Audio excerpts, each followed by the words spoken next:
sono 5 anni che abbiamo questo mantra dentro di noi,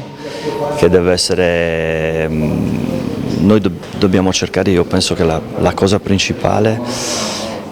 per noi allenatori, la cosa più difficile, però secondo me la cosa principale è cercare di far capire alle ragazze che sono meglio di quel che sono. E se loro capiscono questo,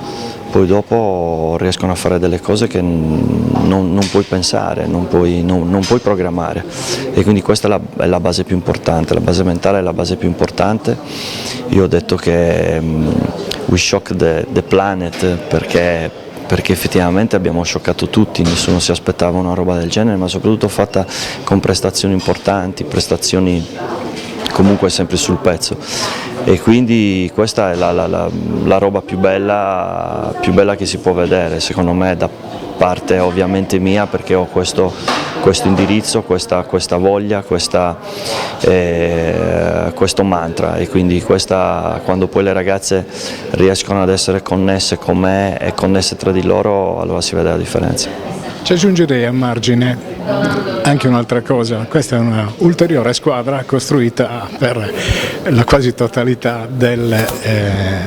sua interezza, no? Poi ci sono infortuni, ci sono tante cose che non vengono mai utilizzate come scusa, e peraltro un'altra nota e merito per Antonello Restivo come coach, prima che il Begic che è arrivata. Eccola lì la Begic. E ti dicevo, e quindi questa è una cosa importantissima, Antonello, perché? Perché loro realmente stanno rispondendo in maniera importante, senza forzature. No, è ovvio, quando entri in una connessione così importante, in un meccanismo dove ti fa vivere il giusto peso delle situazioni,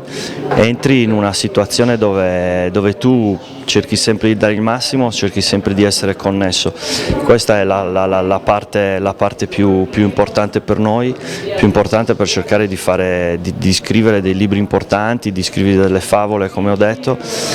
e alla fine io penso che